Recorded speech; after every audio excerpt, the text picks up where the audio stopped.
나이 들어 돈이 없어서 겪었던 서러움과 이를 극복했던 이야기. 제가 운영하는 채널에 어느 날부터 메일이 들어오기 시작했습니다. 여러분들의 사연으로 영상을 만든다고 하니 감사하게도 진짜 편지처럼 사연을 보내주시더라고요. 종이에 손글씨를 써서 사진으로 보내는 분도 있고 어떤 분은 읽히기 쉽게라며 워드로 정성껏 정리해서 보내셨습니다. 보내주신 인생 사연들을 재미있게 읽다 보니 알게 되는 공통점이 하나 있었습니다. 나이 들고 돈이 없으니 서러워요. 그리고 꼭 뒤에 이런 문장이 붙었습니다. 그런데 저도 이 인생을 한번 바꿔보고 싶습니다. 솔직히 말씀드리면 저는 처음엔 마음이 무거웠습니다. 하지만 사연들을 읽을수록 이상하게도 웃음이 나오는 순간이 있었습니다. 힘든 삶을 메일로 쓰는데 그 인생이 그 나날들이 너무 따뜻하고 정겨운 겁니다. 힘들지만 꿋꿋하게 살아가시는 모습을 생각하게 되더라고요. 저에게 사연을 쓰셨다는 건 포기하지 않겠다는 마음처럼 느껴졌습니다. 오늘은 그 사연들을 한 편의 이야기처럼 엮어보겠습니다. 읽다가 이거 내 얘기인데? 싶은 분이 분명 있을 겁니다. 괜찮습니다. 우리 다 비슷한 서러움을 안고 살고 비슷하게 다시 일어납니다. 구독과 좋아요를 누르시면 영상 시작합니다. 첫 번째 사연, 인천 계산동 고깃집에서 물만 마셨습니다. 그레이트 시니어님, 저는 인천 계산동 사는 66세 장순자입니다. 어제는 손주 돌잔치가 있었어요. 사돈댁에서 고깃집을 잡아줬는데 앉는 순간부터 숨이 막히더라고요. 오늘은 내가 한턱 내야 하나? 이 생각이 머릿속에서 계속 돌았습니다. 그런데 메뉴판을 보니까요. 고기 한 접시가 제 한 주 생활비랑 비슷했습니다.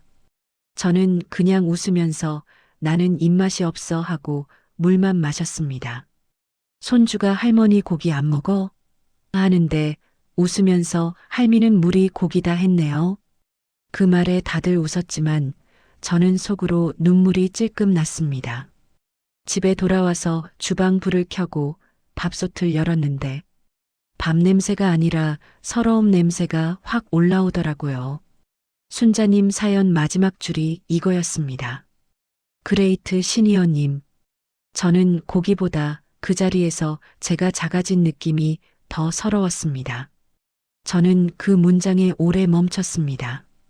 돈이 없어서 서러운 게 아니라 돈 때문에 마음이 작아지는 게 더 서러운 거죠. 그래서 저는 순자님께 이렇게 답장을 보냈습니다. 순자님, 다음부터는 한턱 생각이 올라올 때 기준을 바꾸시면 좋겠습니다. 한턱은 사랑의 증거가 아닙니다. 그건 문화고 분위기고 때로는 눈치입니다. 손주가 기억하는 건 고기가 아니라 할머니의 눈빛입니다. 그리고 순자님이 바로 실천한 방법이 하나 있었습니다. 고깃집 같은 자리에 갈 때 미리 역할을 정해두기. 순자님은 다음 모임 때 이렇게 하셨대요. 나는 현금은 어렵고 케이크는 내가 맡을게. 미리 말해두니까 마음이 덜 쪼그라들었다고요. 완벽한 해결은 아니지만 중요한 첫걸음은 내가 숨을 쉬는 방식으로 참여하는 것이었습니다. 두 번째 사연, 부산 사상구 병원 앞 약국에서 줄을 서는데 그레이트 시니어님, 저는 부산 사상구 71세 김봉수입니다. 제가요, 병원은 잘 다닙니다. 문제는 병원 다음이 약국입니다. 약국 앞에서 줄을 서는데 앞 사람이 이 약은 보험이 돼요? 물어보잖아요. 저도 속으로 계속 계산합니다. 보험이 되는지 안 되는지. 그때 제 마음이 너무 초라해요. 가장 서러운 건 약사 선생님이 영양제도 챙기세요 할 때입니다. 선생님은 좋은 마음으로 말했겠죠. 근데 저는 그 말이 돈이 없으면 아프세요처럼 들립니다. 저도 압니다. 잘 챙기면 좋죠. 근데 여유도 없고 나갈 생활비가 있는데 어떻게 챙깁니까? 봉수님은 그 다음 문장에서 한번 웃기셨습니다. 그래서 저는 이제 약사 선생님께 항상 말합니다. 선생님, 제 몸은 아직까지 영양제가 없어도 쌩쌩 잘 돌아갑니다. 근데요, 봉수님이 진짜로 바꾸신 건 따로 있었습니다. 약값의 공포를 줄이는 방식이었습니다. 봉수님은 동네 주민센터를 갔습니다. 그냥 가서 물어봤대요. 내가 받을 수 있는 그 나라 혜택들이 뭐가 있냐고요. 거기서 봉수님은 의외로 본인이 놓치고 있던 지원, 감면, 혜택, 서비스들을 정리해 받기 시작했습니다. 병원비, 약값, 교통, 통신비 같은 것들은 한 번만 알아두면 매달 마음이 덜 무너집니다. 봉수님은 이렇게 마무리하셨어요. 나는 돈이 생긴 게 아니라 숨이 생겼습니다. 봉수님, 사연 잘 읽었습니다. 여기서 포인트는 이겁니다. 노년에 돈이 부족할 때 가장 힘든 건 숫자 자체가 아니라 매달 반복되는 불안입니다. 그 불안을 줄이는 게 먼저입니다. 동네 주민센터를 가셔서 정말 잘 알아보셨습니다. 이 영상을 보시는 다른 분들도 내가 받을 혜택이 있는지 동네 주민센터에 가셔서 꼭 알아보세요. 세 번째 사연, 대구 달서구 마트에서 아이스크림을 내려놓았습니다. 그레이트 시니어님, 저는 대구 달서구 68세 이정화입니다. 마트에서 손주랑 아이스크림 코너를 갔어요. 손주가 할머니 이거 하는데 가격이 생각보다 비싸더라고요. 무슨 아이스크림 가격이 저렇게 비싸지? 저는 아무렇지 않게 이건 다음에 먹자 하고 내려놓았어요. 손주는 풀이 죽어서 내하고 다른 걸 보더군요. 잠시 후 저는 계산대 앞에서 갑자기 기분이 확 무너졌습니다. 내려놓은 아이스크림이 아니라 내려놓은 내 마음이 서러웠습니다. 집에 와서도 계속 생각났어요. 나는 왜 이렇게까지 됐지? 내가 손주한테도 못 사주나? 근데요, 그레이트 시니어님. 저 진짜 이상한 생각도 했어요. 손주가 커서 저를 가난한 할머니로 기억할까 봐요. 정화님, 이건 정말 많은 분이 하는 생각입니다. 그리고 이 생각이 사람을 더 지치게 합니다. 왜냐면 돈의 문제에 자존심이 붙어서 더 커지거든요. 정화님은 그 뒤로 이런 문제의 해결을 이렇게 하셨다고 합니다. 돈을 쓰는 방식에서 기억을 중심으로 바꾸기. 아이스크림을 못 사줘도 됩니다. 대신 손주가 기억할 할머니의 시간을 사는 거죠. 정화님은 손주랑 매주 한 번 작은 이벤트를 만들었대요. 집에서 바나나 하나, 우유 한 컵으로 할머니표 쉐이크를 만들고 컵에 빨대를 꽂아주고 손주가 마실 때마다 우리 비밀 레시피라고 말해줬대요. 가격은 아이스크림 한 개보다 싸지만 손주에게는 그게 더 멋진 기억이 됩니다. 주기적으로 손주와 함께 기억될 만한 시간을 만듭니다. 평소에 잘하는 요리를 손주와 함께 만드는 거죠. 정화님이 보내신 후기 한 줄이 아직 기억납니다. 그레이트 시니어님, 저는 돈을 못 쓰는 사람이 아니라 방법을 바꾸는 사람이 되었습니다. 네, 그게 진짜 해결입니다. 돈이 없어서 사랑을 못하는 게 아니라 돈 없이도 사랑을 표현하는 방식이 있다는 걸 찾는 것이죠. 네 번째 사연, 강원 태백, 친구 모임에 나만 커피를 안 시켰습니다. 그레이트 시니어님, 저는 강원도 태백에 사는 73세 박미자입니다. 소소한 사연이지만 써볼게요. 주말에 친구 셋이서 카페에 갔습니다. 다들 커피 한 잔씩 시키는데 저는 물만 시켰습니다. 친구가 야, 너 왜 그래 하길래 저는 나는 요즘 디톡스 중이야 라고 했습니다. 디톡스가 뭔지도 모르면서요. 집에 와서 혼자 인터넷을 찾아봤습니다. 아, 디톡스는 해독이구나. 그래서 저는 그날부터 정말 해독을 하기로 했습니다. 뭘 해독하냐고요? 제 마음에서 체면을 해독하기로 했습니다. 미자님은 여기서부터 인생이 바뀌기 시작했습니다. 웃기죠? 근데 이런 분들이 진짜로 바뀝니다. 미자님이 실행에 옮긴 건 딱 두 가지였습니다. 첫째, 모임의 형태를 바꾸기.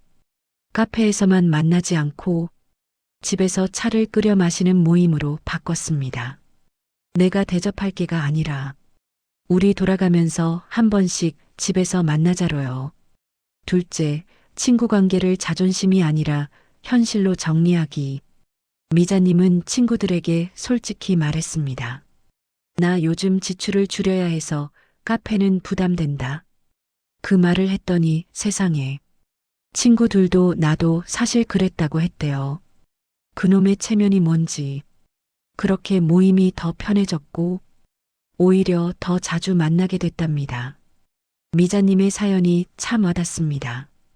여기서 중요한 사실이 있습니다. 노년의 돈 문제는 숨기면 더 고립되고 솔직하면 오히려 연결이 생길 때가 많습니다. 진짜 친구는 체면이 아니라 사람을 봅니다. 저도 오늘부터 체면 차리지 말고 솔직해져 봐야겠네요. 5번째 사연, 전남 목포, 경조사 봉투가 공포 영화입니다.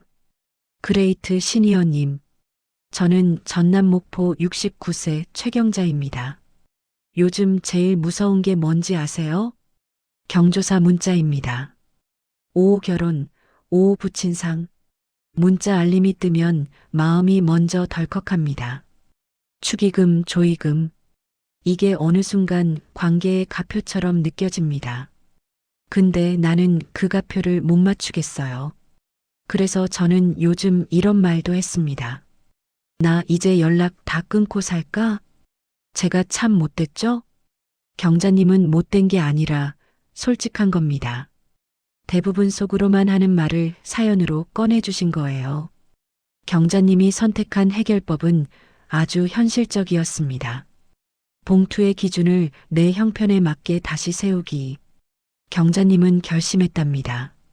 앞으로 봉투는 기준 금액을 정하고 그 이상은 무리하지 않기로요.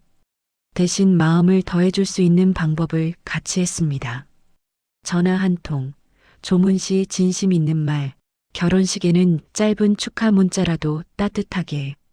경자님이 적은 문장 하나가 참 좋았습니다. 돈은 봉투에 넣되 마음은 말에 넣자. 그리고 경자님은 본인과 비슷한 처지의 친구 몇 명과 서로 부담 주지 않는 경조사 약속을 만들었습니다. 이건 정말 강력합니다. 우리는 사회의 기준이 아니라 우리의 삶 기준으로 살아야 하니까요. 6번째 사연, 서울 강서. 저는 아직도 일하고 싶습니다. 그레이트 시니어님. 저는 서울 강서구에 사는 74세 오정식입니다. 사람들은 이 나이에 무슨 일을 해라고 합니다. 근데요, 저는 돈도 돈이지만 제가 쓸모 있는 사람이라는 감각이 너무 그립습니다. 하루 종일 집에 있으면 내가 사라지는 느낌이 들어요. TV는 떠들고 세상은 바쁜데 나는 조용히 사라지고 있는 것 같아요. 그래서 저는 요즘 구인구직 앱을 봅니다. 근데 글씨가 너무 작아서 돋보기를 쓰고 봅니다. 돋보기까지 써가며 일자리를 보는 제 모습이 웃기면서도 서럽습니다. 그렇죠. 정식님에게 필요한 건 단순히 일이 아니라 쓰임이었습니다. 그리고 이건 정말 노년의 활력과 직결됩니다. 정식님은 동네의 시니어 일자리 센터, 주민센터, 복지관을 찾아갔고 할 수 있는 일을 골랐습니다.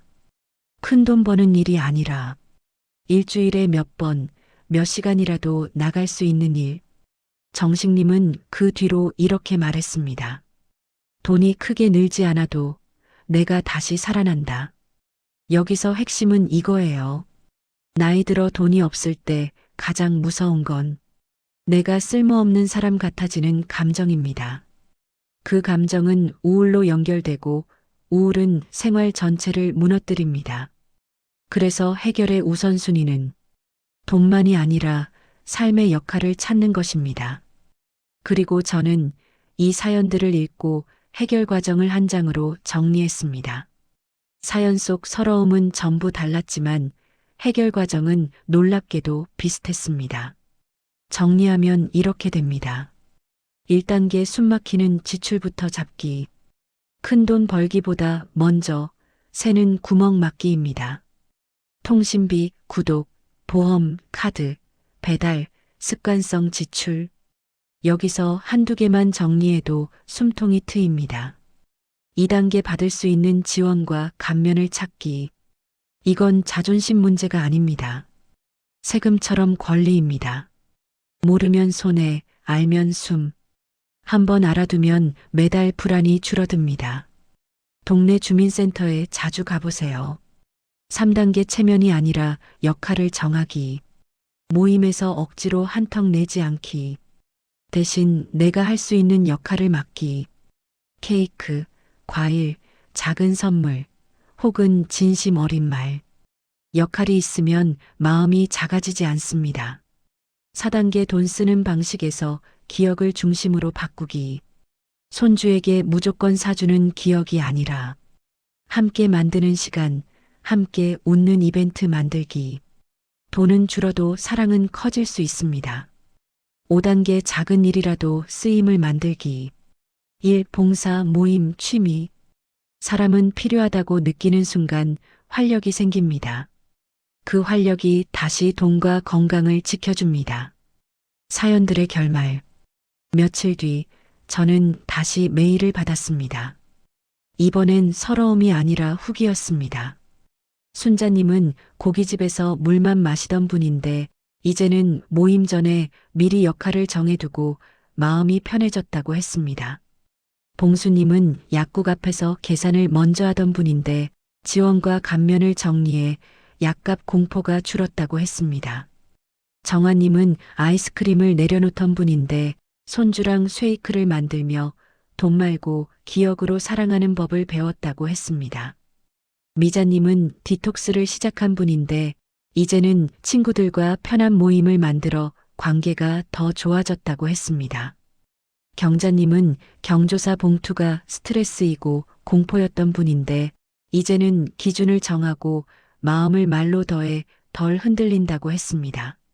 정식님은 돋보기로 일자리를 보던 분인데 나도 아직 살아있다는 말을 매일 맨 아래에 크게 써보내셨습니다.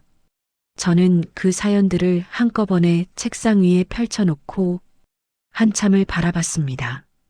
돈이 없어서 서러운 노년은 분명 존재합니다. 하지만 그 서러움이 인생의 결론은 아니었습니다. 서러움은 지금 방식으로는 힘들다는 신호였고 그 신호를 받아들이고 조금씩 바꾸는 순간 사람들은 다시 살아났습니다. 마지막으로 오늘 이 이야기를 읽는 분께 저도 사연 한 줄 남기겠습니다.